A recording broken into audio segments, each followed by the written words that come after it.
over design? How many here feel like those two things go well together? No, not so many hands. I feel the same.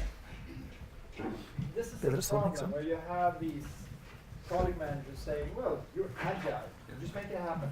And you're sitting there like, well, wait. I really want to have time to figure out this design, set this architecture, get people involved. But when do I have the time to do that? Because we're doing sprint planning in like half a day. Et eller annet som har skjedd med den, som gjør at den skal hæ? De bøyene som sett fram. And that's I'm so excited that we here also software can give you this kind of content, give you a possible solution. With us today is a Swiss Army knife architect. That means that he does everything. Enterprise architecture, check. Solution architecture, check. It's not Going true. down there doing coding, check. This is that kind of guy. And he's also the guy that reflects. How can we do this better? In addition, he likes to talk about it. It's a nice combination for all of us. He works at Knowit, where he has the title of a solution architect. Knowit is here in the building, further up. There's also the company that paid for the pizzas tonight. Det ser ut som en helt pass. That's what's happening tonight. Everybody, please welcome. Jeg prøver uten. Ja. Gjør den meg sånn? Thomas, yep. stage is yours. Takk. Hey guys. So, not everything Michael said is entirely true. But I try to do a lot of stuff. And I want to talk about what is Agile architecture. How can we work with architecture in an Agile setting? So I'm very happy that you'll have me, and I know that a lot of you guys are as experienced as I am as architects and trying to make Agile teams work. So I'd very much like for this to be an interactive session. We have this speaker cube. Is it ready, Christopher? Yeah.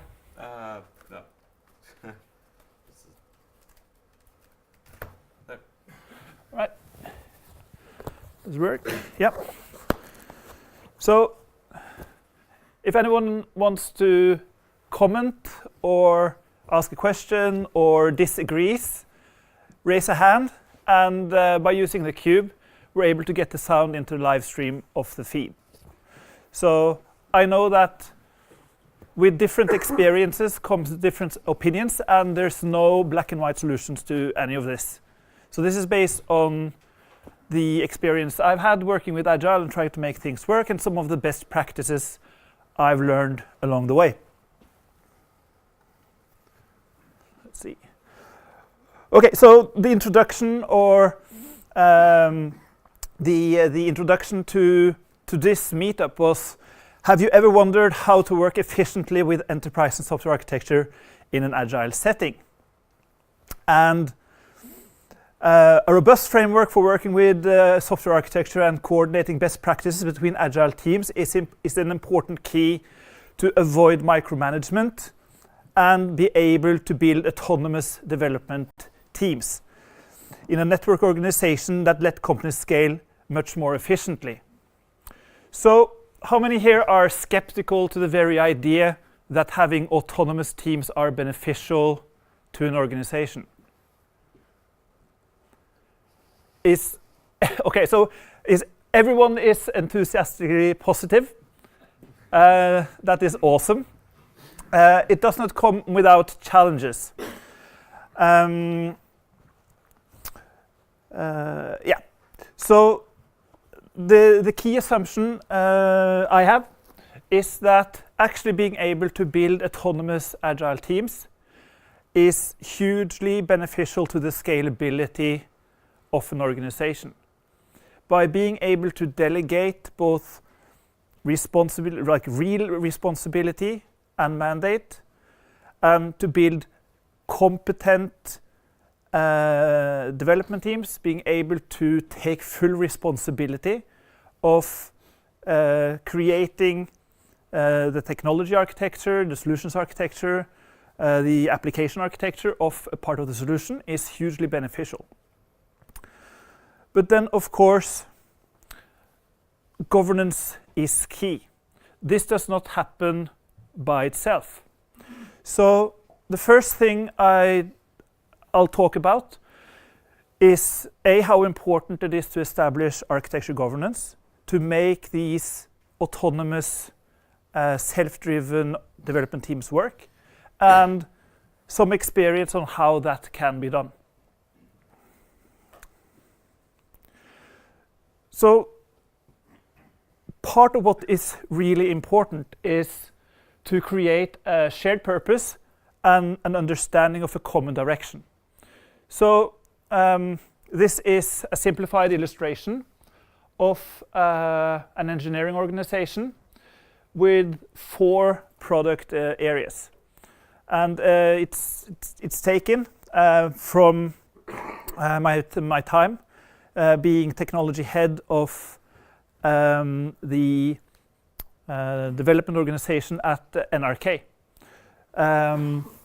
where we had 4 or even 5 distinct product areas, ranging from TV and radio streaming apps to websites and other solutions, to NRK Super or the kids program, the youth application and services and everything that came together.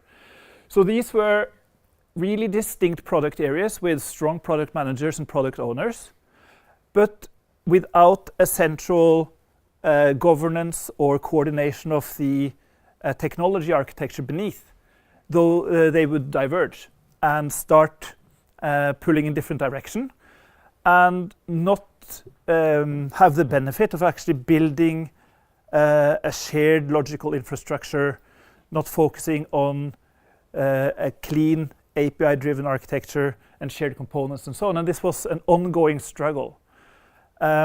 Different teams implementing different integrations to the backend services, and having bottlenecks waiting for another part of the organization to be able to deliver what they needed, because there was there wasn't established a shared governance across the teams. So this illustration tries to depict 4 distinct product areas with multiple development teams beneath each.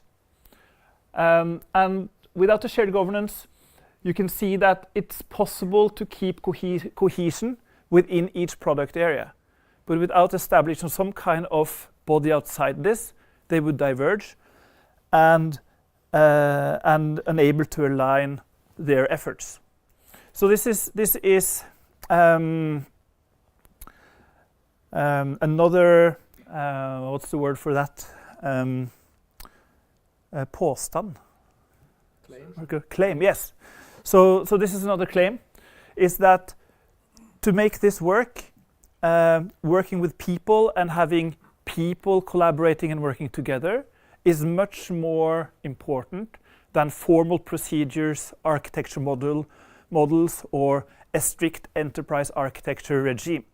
So this is back to the Agile Manifesto, valuing people and interactions over processes and tools. So getting people together, let's see.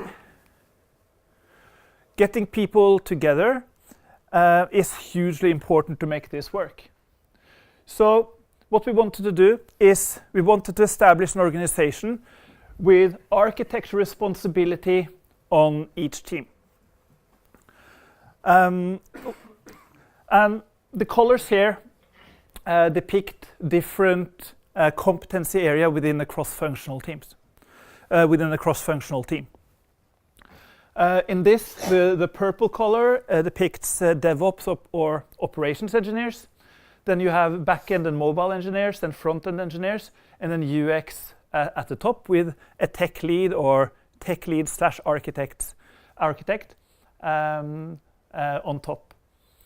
The only reason why there is no tech lead hat the triangle on the UX or interaction design layer is by accident.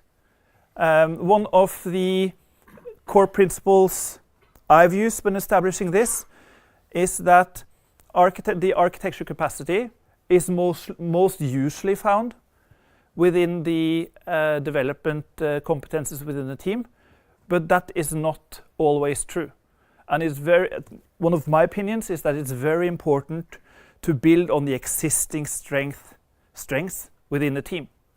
Sometimes that architecture capacity can come from an interaction design lead. Other times it might be a DevOps resource. It can be people who also function as in other roles on the cross-functional teams. In large organization, it starts to become beneficial to have dedicated architects working across multiple teams and start facilitating this across teams. Here you see a model with a technology leader group with different competency leads coordinating together. So here you have a CTO, and then you have a front-end development lead, a back-end development lead, a native app development lead, and so on and so forth, working together to establish a governance body coordinating between the teams.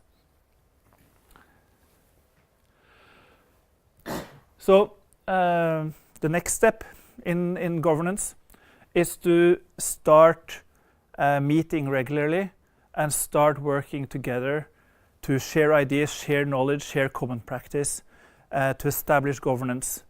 And this needs to be anchored, if you like, in the leader group or in the leadership in the company, so that this group needs to have real mandate. This needs to be supported. And one of my big challenges when I had the role of CTO would be to fight this fight in the leader group and have them understand that it does not work to have a command and control organization where you dictate down what the team should do. You need to delegate both responsibility and power to actually work together and define the architecture, but also to build up the competency of actually taking that responsibility. Any people here who are not Norwegian speakers at all? Okay, so a couple. So I'll try to keep the Norwegian terms to an absolute minimum and then try to translate them back to English whenever. But in Norwegian we talk about ansvarskompetanse, the competency of actually taking responsibility.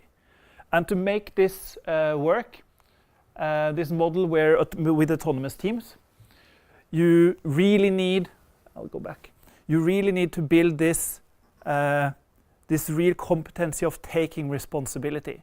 Because sometimes the teams themselves will get the responsibility of implementing a component that is a crucial part of an API-driven architecture, a microservice or modular architecture, where other teams are dependent on it, and they themselves need to understand the importance of flagging the need to coordinate between teams, and also the importance of listening and understanding both end user needs and other developer needs in the organization to actually fulfill this responsibility. So this is very much people's work, coordinating and convincing people and having professional training. It does not come by itself overnight, but you have to build on the competencies and the talents you have in the organization to begin with. So at the higher level, what is the point of architecture? Some people I've talked to talk about it in a way that it's important to document the systems for its own purpose, like documentation has its own value. So I only agree if the purpose of documentation is to make it more efficient for the teams and the organization to actually work with the systems that you are creating. Just creating formal documentation, formal notation in Archimate or UML or whatever has no value unless that translates into increased efficiency somewhere else in the organization. Just documenting, and that's my claim, just documenting has not any purpose unless it helps another part of the organization solve their jobs or tasks more efficiently. And you should be able to answer that question, who benefits for having this documentation? But if you are dumped out of an airplane in unknown territory and you land in the middle of the jungle, it is really helpful to have a map navigating out of that jungle. And for people working as consultants or taking over a huge project with a lot of technical debt, starting to figure out how that system works or starting to work efficiently with that system is very much like being dropped in the middle of the jungle. There's a quagmire there, you don't know where it is, but if you step too far in that direction, you're stuck in the quagmire. In other direction, there's poisonous snakes, or you can stumble down a ravine. You really need to understand, or having a map helping you navigate unknown territory efficiently is hugely beneficial to the team. Also, when several teams want to coordinate between themselves, having an understanding of where the other components are and how they fit into the bigger picture is hugely helpful. And it's really necessary, it's a fundamental thing you need for one team to be able to understand and work efficiently with the work another team or a bunch of other teams a team produces. And you need to sit together and draw this map, sharing responsibility. Where does the borders and boundaries go? What should the interfaces be between the components? Here, domain-driven design comes into play as a very, very important methodology, in my opinion. This talk is unfortunately not about that, more about different things in a bigger picture. How many here know DDD or domain-driven design already? Awesome. And the rest of you should look it up and just start with the Wikipedia synopsis and read some articles about it. Establishing clear bounding context between different modules, understanding the need of having clear and well-defined APIs between different modules are key to build those autonomous teams and releasing some of the potential on the teams.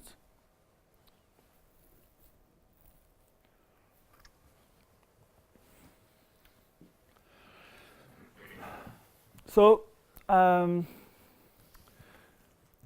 next thing I want to talk a little bit about is Conway's law. And this is kind of like a fashion thing, hipster developer thing the last couple of years. Everyone has been talking about Conway's law. But I think there's something very valuable to learn from this. And from this insight that organizations are bound to copy the organizational structure or the communication structures of the organizations they are. So if you have a really messy organization with unclear and messy communication structure or mandate or so on, you're going to have messy software systems. So anyway, yeah. So so part of the way to address this, right, and what you can do when you have when you realize that Conway's law is in some way relevant, is to try to do an inverse Conway maneuver. How many here know this term already? How many here have tried to establish or try to pull off an inverse Conway maneuver? Exactly. So this is not easy. It's really, really hard. And do you work in private or public sector? Yeah, exactly. So you come into to a big company or some big governmental organization or whatever, and you try to talk about this, and everyone are positive to begin with, but then they start to realize, okay, there's some consequences here. There's actually some real consequence to the way we organize and fund different part of the organization, and then resistance starts to happening. Because another thing you need to do here to pull this off is to do what I talked about earlier, to actually really empower the development teams and the architects and the tech leads you have to have responsibility to make decisions and then coordinate upwards. There's still a need for technology leadership, but that role is much more facilitating and coordinating discussions and making sure that we make decisions, this is direction, and overseeing that we actually follow the plan we agreed to in quick iterations, rather than creating a plan together with leader group, then dictating it down in the organization. And this is a huge shift for most organizations to deal with. It's very difficult. I've partly succeeded once with you guys. Other than that, it's a difficult thing. But this is part of the solution. To realize if you want to build clear-cut systems with good boundaries and well-defined APIs between the modules, you should also build an engineering organization with well-defined teams, clear-cut communication between the different modules, well-defined way of organizing and making decisions and sharing knowledge and so on. And the more of this you have in place in the organization, my claim is that the easier it will be to actually build well-crafted, well-engineered systems. An organization with a good architecture is much better suited to create software with a well-defined and good architecture.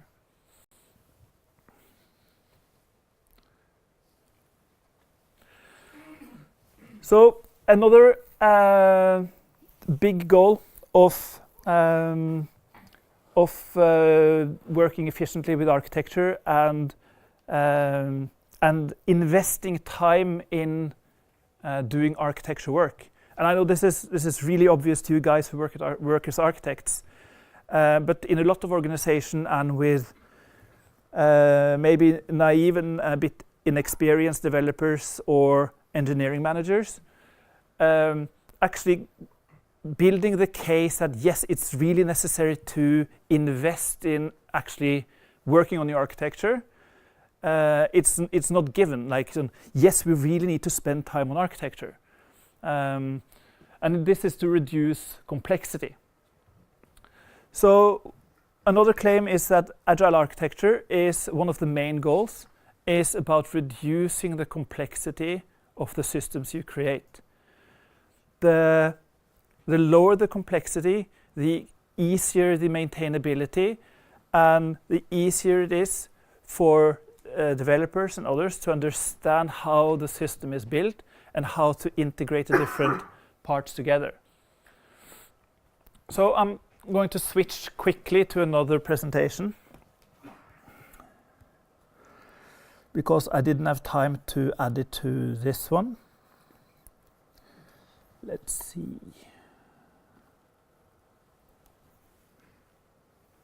Oh, it's on the wrong screen. And then I go something like this.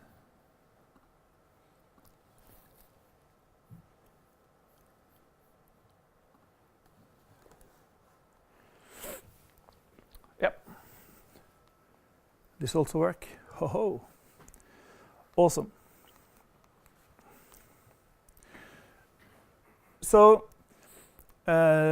these two graphs are actually the same graphs. And this is an illustration of this graph with direct integration between all nodes in the system. And this can be objects in a big object-oriented or class hierarchy, big system, or it can be integrations between separate modules or microservices in a microservice-based system. The point is that the more nodes you get, the higher the complexity of maintaining this becomes. And as you can see from this illustration, it is impossible to understand or see which nodes are connected to which. So if there's if one of the nodes break, then the whole system will go down. So one of the key things to try to achieve here is to reduce the complexity. And the way complexity works is called Metcalfe's law. And he developed it actually to calculate or say something about the value of a mass communication system, of a telephone system. And he said that the value of a telephone system increases exponentially with the number of users. So when only a couple of people uses the system, it has very low value. But when almost everyone uses a telephone system, it has an immense value. But the same law is valid for complexity as well. Complexity within a system increases proportional with the number of nodes that are interconnected. So one of the patterns you can use to achieve this is to establish a central node. And by establishing a central node, you get a linear growth in complexity. And this is a pattern that has been, people have tried to implement them in software systems for decades. It is the core idea between the enterprise service bus, which is a lot of people hate, but actually has very good merits exactly for reducing the complexity of a system. Of course, what happened is that the bus itself becomes inherently complex, because that's where all the controllers actually implementing the logic to integrate with all these different systems lies. So that itself becomes the bottleneck and the huge problem for efficiently adding functionality to a system. So today we're in a different iteration when it comes to this, where we are talking about API gateways. So the world has standardized more or less on HTTPS and JSON as a communication protocol for web services and integration between cloud-based services. And very often you route this through an API gateway so that you can handle stuff like authorization and authentication, and maybe also SSL termination in a common place, reducing the complexity of or the need to implement functionality in your microservices. This is good as long as you're able to delegate a lot of the responsibility of providing a well-structured data format to the end service. So the difference between an API gateway and an enterprise service bus, fundamentally, in my opinion, is that the enterprise service bus is actually responsible for implementing the logic of tying the services together. So with an ESB pattern, you'll have a database saying, I'm just a stupid database. You can talk ODBC and make SQL queries to me, but the rest is up to you. And similar with a SOAP service or a Corba service or something similar. Hey, I only talk SOAP. You can integrate with me, but the rest is up to you. With RESTful or REST-like APIs, where you have HTTP and JSON, it's much easier to create a clear-cut contract where you say, okay, so, or I am service something, let's say Facebook or Twitter. I provide this API. You can query my API the way you want, and you get this JSON. And then the responsibility is with the providing service. And when you have a lot of third-party web services from big providers like Google, Twitter, Facebook, and others, it's much easier to understand and maintain. And one of the practices I encourage is to require the same level of design by contract or contract-driven development as you expect from a third-party service. So when you have an internal module responsible for creating a RESTful API to the services, that should be well defined. It should have documentation. It does not need to be fancy, even though very good tools like Swagger and others are available for free to embed and use in your system. But it could be as simple as a Confluence page or something like that, documenting the API and namespace you have for the APIs properly. But delegating that responsibility to the end nodules, not collecting everything in the middle, is one of the ways of reducing that complexity in a good way.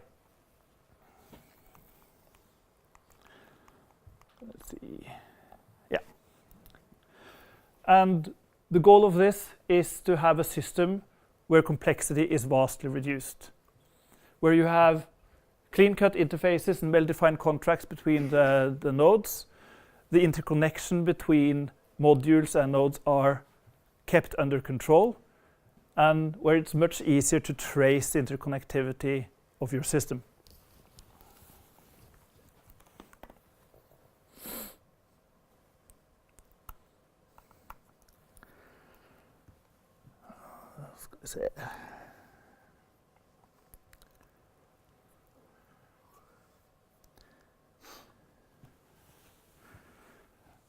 Feel free to disagree, by the way.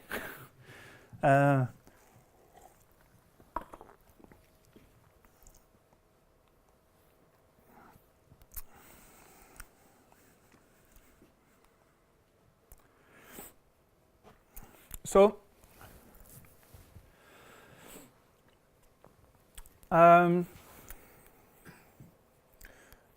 this is from a talk I've done several times through the last 3 or 4 years.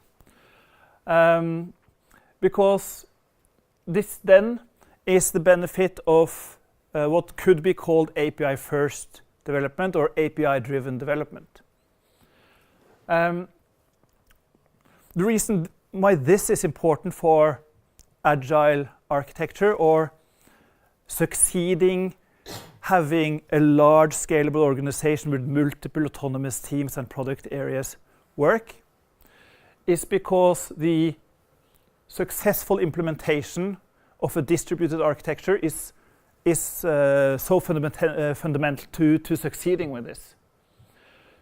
So for those of you who know how a car engine works, the API then functions like the differential. So differential is the gear-like thing in the middle of or in the axle of the car that allows the different wheels to move independent of each other and consume only the necessary force of the engine's torque. And This allows us to implement much more decoupled and flexible and extensible interfaces. By first, of course, be user-driven. First, focus on what functionality the user needs using design thinking or Google Design Sprints.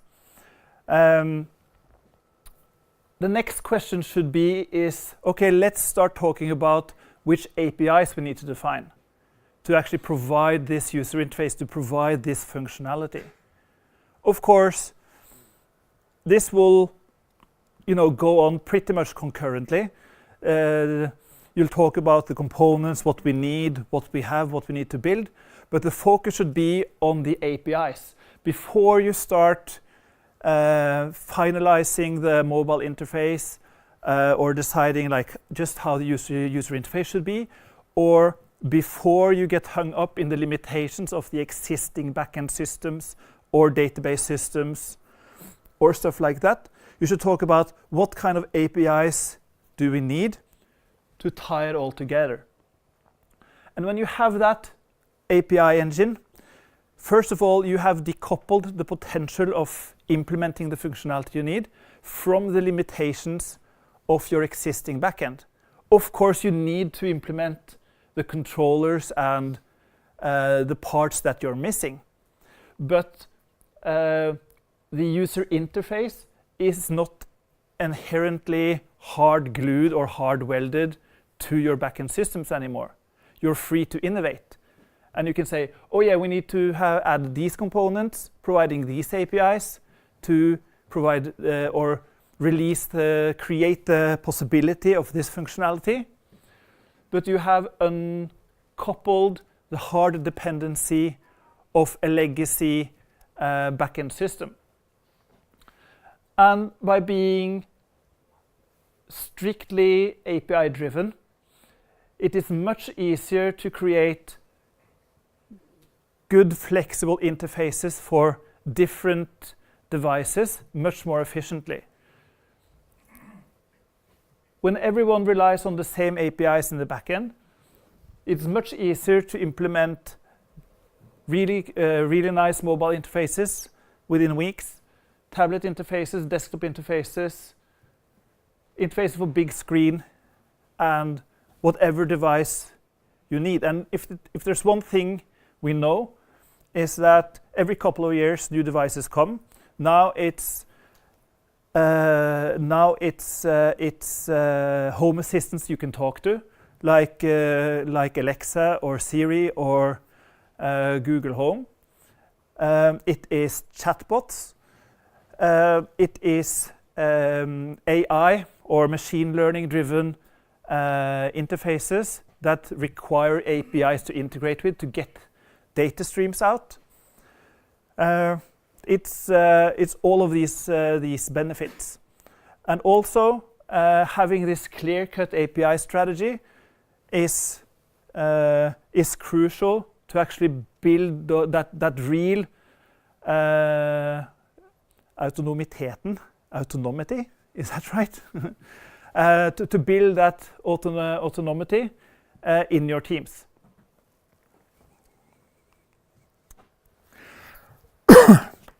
How long have I been talking? Yeah. Should we take 10 minutes break and then I can continue with the second part?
Hello. So just a thought. The thing that you presented sounds awesome, and I would love to work in that organization that you just laid out. But many organizations I've been working with, it doesn't look like that. It isn't API first. It isn't this clear architecture or clear organizational architecture. So why are we not why is the world different? That's my question. In many places. Yep. I don't know. Do any of you guys have ideas? Why are these, or do you, is what I'm talking about recognizable to you guys? So yeah. So, any ideas of like why are these things hard to get in place in the organizations? Politics. Like different stakeholders have their own interests closest to heart, I guess. Yep. Or you can keep it and then just throw it to someone else. Sorry, Marco. Yeah, of course it's politics. That's part of it. And I don't have the solution to how to solve of that, of course. It's a struggle. Another thing I worked or am continuously trying to solve is the challenge of how to build that sense of responsibility. Because in many organizations it feels safe to sit and say, oh, somebody should do, but not take responsibility for actually being part of the solution. So how do you build that safety or that sense of safety, if you like? Everyone talks about being allowed to fail and the importance of failing, but how do you build that kind of organization where we're trying our stuff out and not getting reprimanded for it is possible? Well, I'm not sitting up there when I see the whole. Oops. Yes, this is cute. Typically, I'm not up there looking at the whole organization. You're somewhere in the middle of the jungle, and you want to build your safe oasis. Like this is the project which we're working on, and we wanted to have it good, and we want to kind of get the situation under control. And maybe the 5 steps here is what you can do for your project within an organization of Jungle. I'm very curious to know how to proceed there, because it's sometimes quite frustrating. Yeah. So the next part is you can just keep it and then give it to whoever. So the next part is about a little bit about how you can build that organization that starts working with architecture in the small and build piece by piece the experience and knowledge to actually do this really well. Because I've gone through those steps myself, just starting out as a developer, just hacking away on my web app, my website, and then slowly understanding the need to organize and build architecture and thinking through the solution. And this is 5 steps where you can start really small and work towards making this work.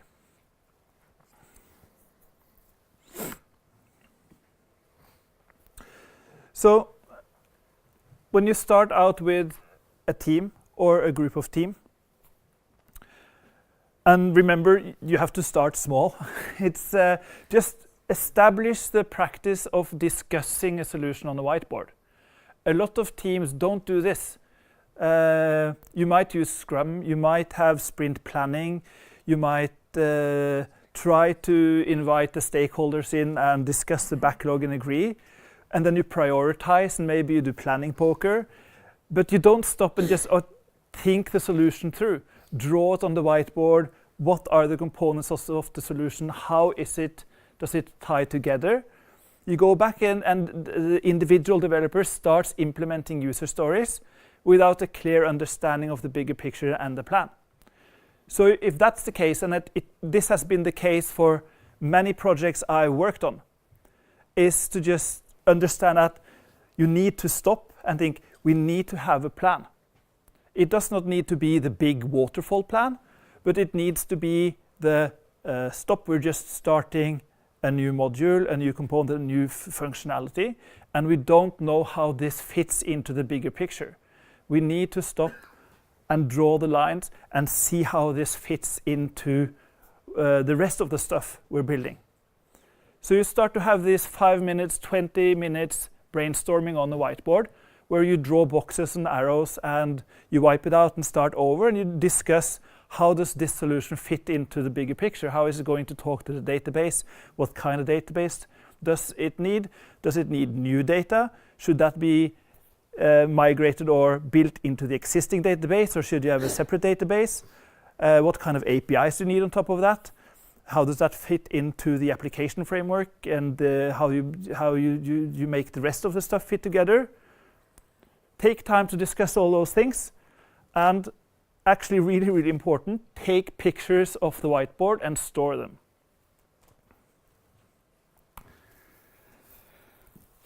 So the second part of the challenge then is to make this information that you're starting to build, make it easy to find again and to keep as a reference.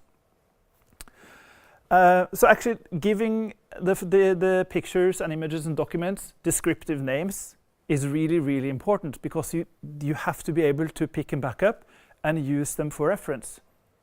So the threshold for this can be really, really low to begin with. It's just start doing this, just start building the understanding on your team or teams that this is important, and build step by step what you need to do. So start organizing the images in a share folder, or start using a wiki or like Confluence. How many here are not using Confluence at all? What kind of documentation system are you using?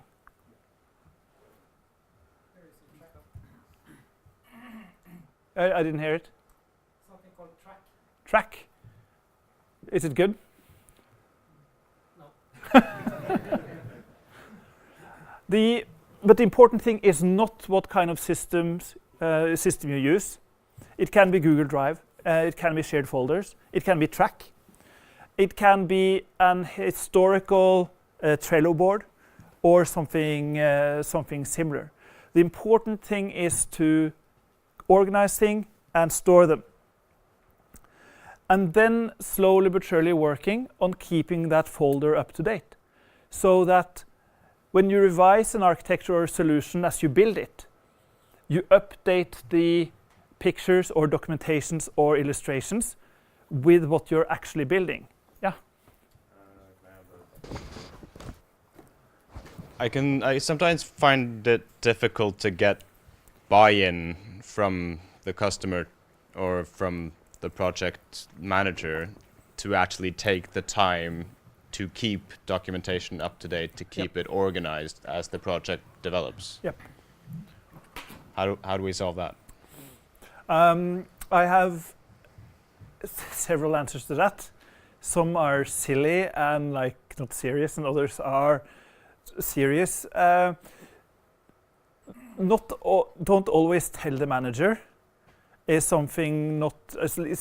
It's partly silly, but also a bit serious. It's part of focus on the end user functionality when you define tasks in the backlog, and don't go into detail into technical requirements to what you need to solve it, because as soon as you separate, actually create the functionality, create unit test and integration test to test that it works, is separate into different tasks, then a non-technical project manager or manager can come in and say, oh no, we're really tight on time, skip the testing, just do the functionality, right? And they will say the same thing to documentation. No, this can't be necessary, we don't need those fancy drawings. While you're sitting here in this room talking about this instead of just sitting at your desk coding. I've experienced that. I've had the managing director of the company I worked in come in and yelling at us because we were having an architecture panel planning session and not implementing stuff. And it's not easy to create the safety that it's okay to spend time on doing that. So yes, this is a struggle, and sometimes you need to take that discussion to your manager, explain why this is important as pedagogically and polite as you can. But sometimes it is necessary to get forgiveness in retrospect. It's often easier to get forgiveness than get allowance, right? It's a Norwegian saying that. Permission, yeah. Det lettere å få tilgivelse enn tillatelse. And this is true. You could also get it into the definition of done. Awesome answer. I agree completely. And working on that and that is really good both for the team to agree on what they should actually do, to what is the definition of done. It is actually having tests, and it is having a stub documentation with the architecture and solution and in the place that you agree to have it. It's a really good way. But the last important thing on this slide, though, is that when you start building this best practice, this is part of an architecture repository.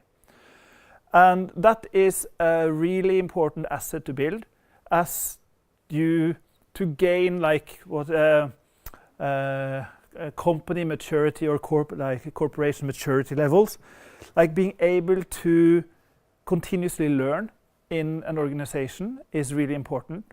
To be able to replicate or repeat processes in a predictable way is really important. And to establish patterns of best practice and building blocks to how to build solutions and part of the system is a really important capability to have. So the fact that you're starting to collect solutions across teams, the fact that you're starting to be able to use it as documentation, but also as part of a toolbox to pick out later on, also how we're going to build a new API service module. How are we going to build it? Let's see what the other teams have built. Oh, what they did on the other team was really cool. They used this pattern and built it this way. Let's do it the same way they did. And then you're starting to learn from each other, and you're starting to build more robust software in a cohesive way. So the third step is that when the different teams have started and getting used to the practice of actually documenting their architecture and how they plan their solutions and how it fits, then start having architecture show and tells. Have weekly 1 hour or 2 hour meetings where part is part is lightning talks, where one or two teams have 15 to 30-minute presentations of the state of their team and their development and what they're doing, with peer review and discussion and criticism from the other teams. And then as a CTO, chief architect, or architecture lead, then it's your responsibility to facilitate discussions and alignments and agreements across the teams. So part of the meeting is technical. The different teams present for each other what they're doing and how they're working. The other part of the meeting is a meeting you facilitate where you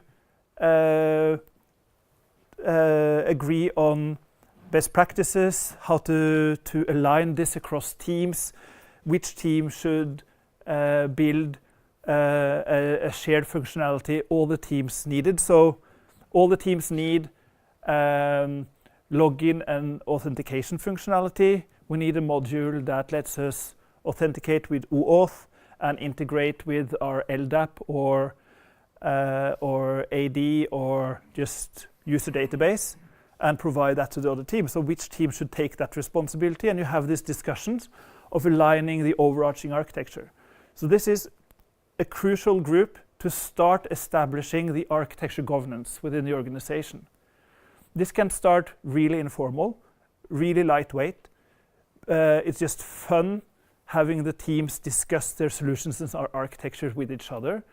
You have pizza and beer, and you have you start building a strong professional community, and then you build the understanding and the maturity to actually have proper governance and proper alignment out of that practice.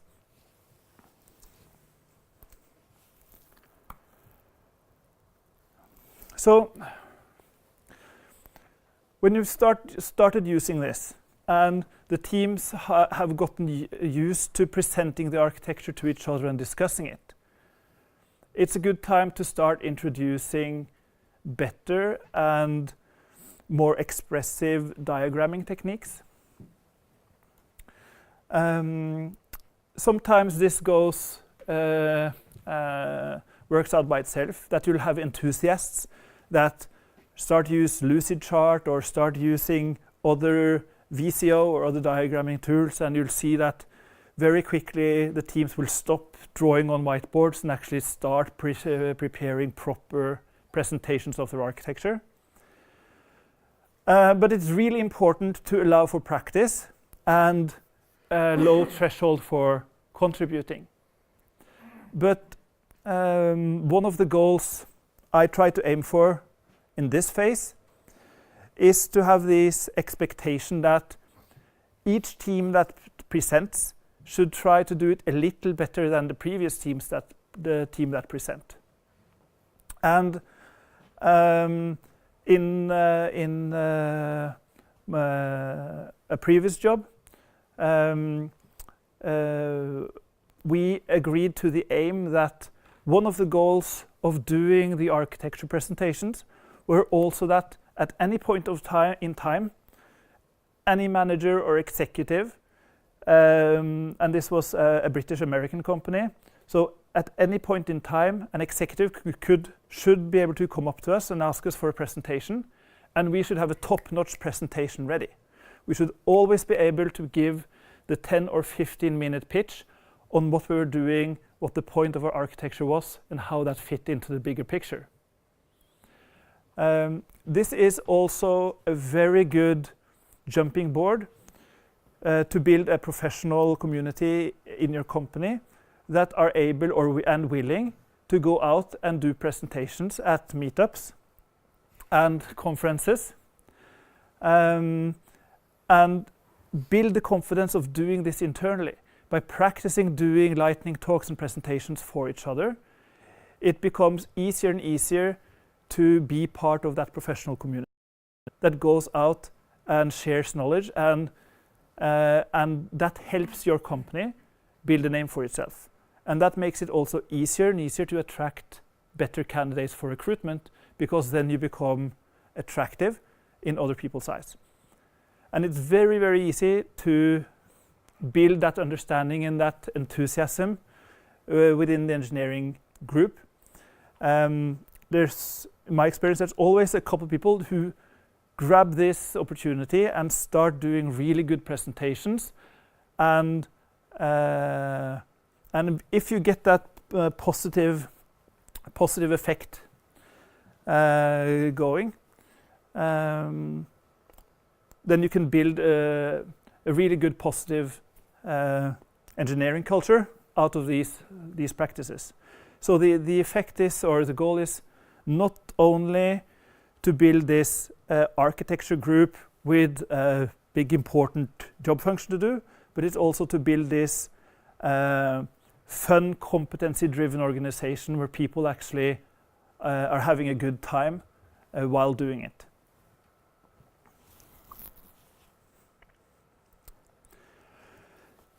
So the last step is just to continue practicing this. I'm I'm really fond of C4 myself, as many of you are, I'm sure. I very often use C4 to build the context diagrams to show what is the context of the system or component we're building, how does it fit into the whole, and then I break that into component diagrams, and then I can break that into UML, which is also very useful with use case diagrams and sequence diagrams and so on and so forth. A lot of these diagrams are really beneficial to know when you get used to them, and all developers, all engineers would benefit from learning just both how to model them, create them, and read them properly. So practicing this in the architecture group, being fluent in at least C4 and UML is a really good investment.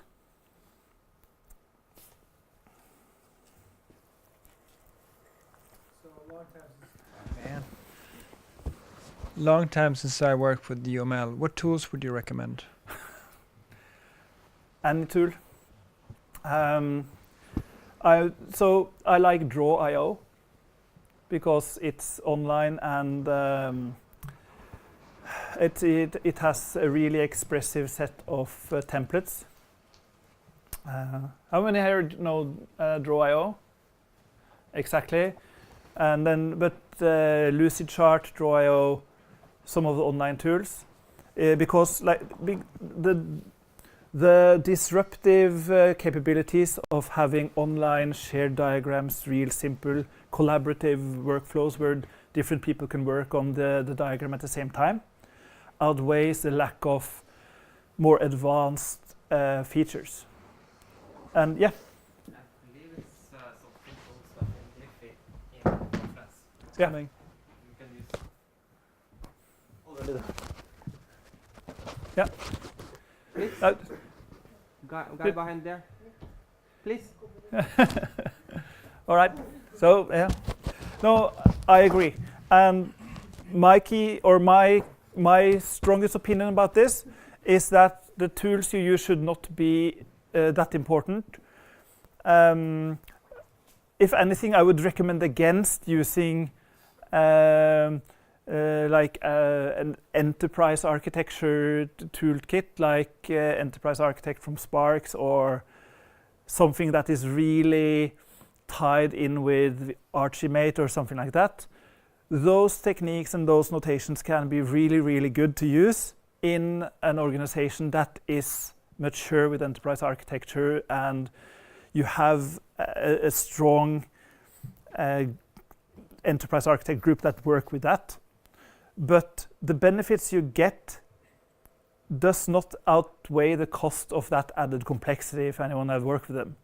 So just like all the extra stuff you need to add to your models and to work with them, it's like I would not start or introduce enterprise architecture tools until it's like really necessary or required from your organization. Visio is really good. Draw.io is really good.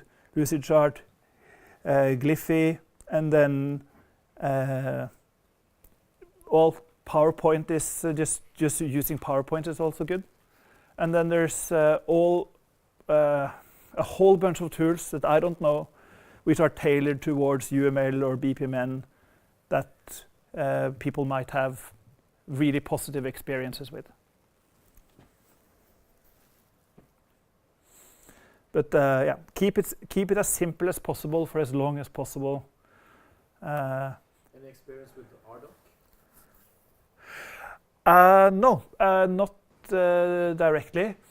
I've had presentations, or RDoc has presented to people or to my engineer organization. We've considered RDoc. I think, how many here know RDoc? Yeah. So RDoc is a Norwegian startup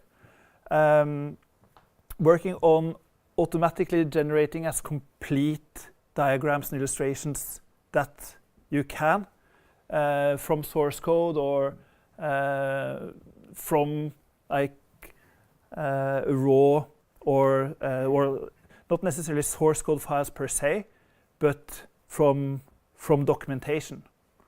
You might know that, might know RDoc much better than I. Well, just had it demoed myself. So Yeah. So it looks like a very interesting tool for people who want that or need that. Yeah. Okay. Yeah. How you spell it? ARDOQ. Oh, with a Q at the end. Yeah. Okay. Yeah.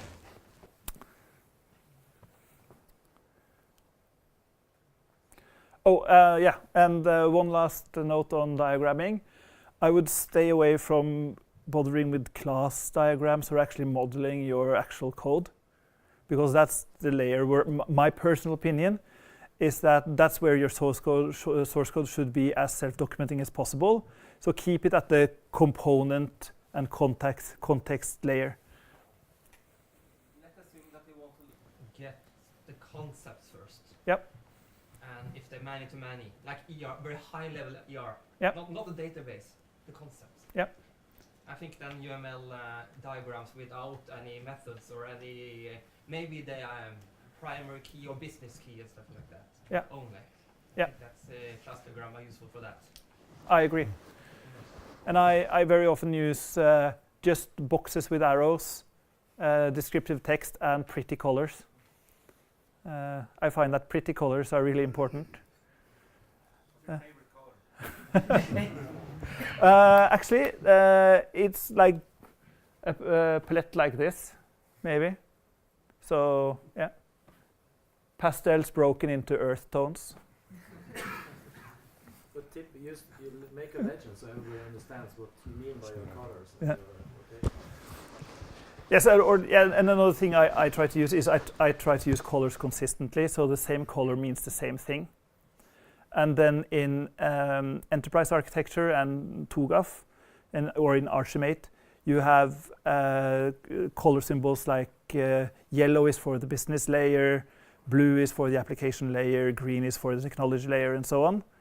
And it's beneficial if you are fluent in that, then it helps to introduce concepts like that consistently, and then build the maturity as you go, right? So then suddenly a year later, people say, "Oh, this is actually consistent with like the Archimate model. Did you know this?" And you can say, "I didn't know that. Oh, that's pretty cool."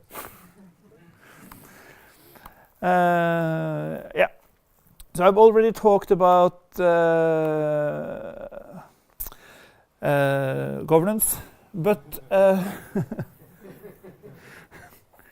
so how many here work with TOGAF from day to day? Yeah, but how many here have worked with TOGAF, know pretty well what it is? Yeah, so quite a few, but not all. So TOGAF it stands for the Open Group Architecture Framework. It is the enterprise architecture framework people talk about, collected and blessed into a formal standard by the Open Group. And it presents itself as a practice of, or best practices of enterprise architects. And with tools and handbook on how to implement enterprise architecture in a proper way. I lump it together with things like PMI, which is for project management, similar to Prince2 if you know that, and ETIL, where there's a ton of stuff that you can learn from TOGAF with best practices, like with ETIL, learning about release management, change management, so on and so forth is hugely beneficial to implement a proper DevOps organization. But you don't want to implement ETIL in a DevOps organization. The same thing with TOGAF. There's a ton of things to learn from TOGAF and things you need to do and or make sure you have in place, like a proper architecture vision, that you have proper business technology alignment and so on and so forth. So I would advise everyone to learn about TOGAF and read the TOGAF manual, but as they say, don't implement it. I'll come back to this. So this is really funny. I've taken these are actual references, but I've taken this just from the Wikipedia page for TOGAF, but I find them really, really funny. So research evidence shows that most TOGAF recommendations are usually found inapplicable, and that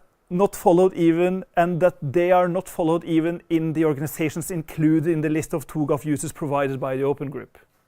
Okay. TOGAF can be considered only as a toolkit of random enterprise architect-related recommendations, and using TOGAF can be best explained as studying TOGAF and then doing something else instead. Our initial assumptions about TOGAF were that it would be a sort of methodology that we could follow to produce our enterprise architecture. However, this turned out not to be the case. At the same time, I really would recommend you guys to learn TOGAF and pick the good parts, but not implement it. Yeah. There is that TOGAF very clearly says that it has to be adapted locally. Yes. Yes. Many people skip this point. Yes. And it's the same thing that in the 90s, I think, maybe still, there was a saying that no IT manager has ever been fired for picking Microsoft. And the same goes for TOGAF, right? So you have an IT management. They want to pick the right tools. They want to pick best practices. And then what do you pick? You pick Prince2 for project management. You pick ETIL for IT operations. And you pick TOGAF for enterprise architecture. And I say, this is our organization. But this won't work in an agile setting, and you need to adapt it and fit it to your needs. But a lot of the practices here are really, really good. So part of the preliminary scope is actually understanding the organizational needs, discussing and putting into context the mandate and how you should use architecture in your organization.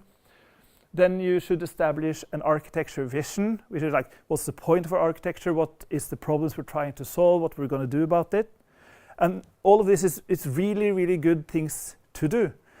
And then before you dive into concrete technology architecture or information architecture, start looking at the business needs and the business requirements. And this is, in an enterprise setting, exactly the same as design thinking, or start with the real concrete user needs. Investigate the user needs before you dive into the solution.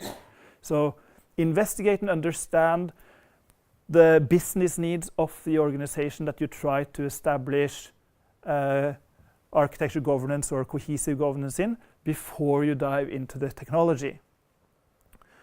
And then TOGAF also states that this is not done like waterfall, one process in turns, but it's done iteratively. You visit and revisit all of these areas in turn and continuously improve and revise your architecture. TOGAF and Agile, how does that work? Not very well out of the box, unless you do what I tried to say. Don't implement TOGAF, learn the good parts, implement that in an agile way. And then, since it says multiple times in the TOGAF manual, the first rule of TOGAF is to adapt it to your needs and implement it to your needs. Then you can implement it. You can implement agile architecture and then say, this is TOGAF. The same way that you can fulfill a lot of the responsibilities of ETIL in an agile setting. If you say, yeah, we have documentation or a trail of all the changes in our Jira backlog, or like in the Jira issues and the trails of resolved Jira issues. For example, you can document the requirements for change management and so on by pointing to the Agile practices and strengthening the Agile best practices you already have established, like a definition of done, like good lightweight documentation in Confluence, and by using an issue tracker like Jira or something else, even Trello, right? So the same best practices are valid for TOGAF as well. I feel a little bit like this type of architecture we talk about here. Yeah. Is mainly the C. Yes. So inside that C bubble, you can have your agile software architecture. It of course spans into business architecture and technology architecture by all means. I agree completely. I would say C and D, of course. But that could be very low level, like Cisco things and all. Yeah. I agree. Routers and networks and all that stuff. I agree. But I would say Agile architecture go all the way up to A. Actually, at least understanding and like how does what we are doing on our team fit into the bigger picture? And okay, how do we make sure that what we're building on this team fits into the business requirements or actually the end user needs? Then you're in B. So yeah, I think that's it. That's all I had. I think you have a lot of very useful tips for Agile architecture, but it seems to me that many of them are aimed for larger organizations. How many of these tips would you say are still applicable for a smaller organization where you have maybe one development team, maybe it's a startup? Yeah.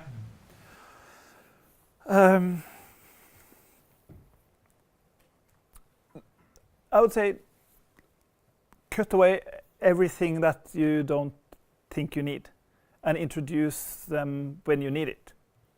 But if I jump back and let's say we started with a startup, I would say these steps in some form is really beneficial. Skip bootstrapping an architecture council until you have the people. Having the whole team part of an architecture council it might be a fun thing to do as a social thing. No, but start doing step 1 and step 2. And if I were to start again, I would stress the importance of actually starting documentation and building best practices for this before you feel the urgent need for it. Don't overinvest in it. Don't sit and spend tons of time when everyone have the complete source code in their head. But one day will come pretty fast when you need to scale up to 2 teams, or you go from 6 to 10 engineers, and people will start to lose track on everything that's going on. And already having established this repository of best practices and how stuff works will then become valuable really quick. And then as you go through the growth spurs, when you grow up to 20, 30 and then 50 people in your startup, then you need to establish the architecture council, and the more you have in place with a culture of presenting architecture to each other, doing lightning talks internally. One of the things we tried in the previous company was to have lightning talks together with pizza and Friday beer for everyone in the office, so that the technology teams presented to sales and management and everyone who wanted to listen what we were doing on architecture, and then we invited in product managers and others to talk about product strategy and visions and goals, and to create that positive knowledge sharing in the whole company, not just for technology and architecture. And if engineering can take the lead in that, that is awesome for a technology-driven company. But I think this is very similar to what we're doing in Knowit, by the way. Sharing knowledge and having people from different parts of the organization come and presenting the state of what they're doing.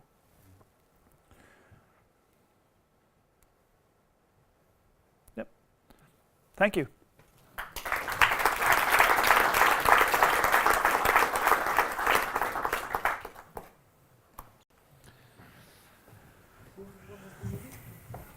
So just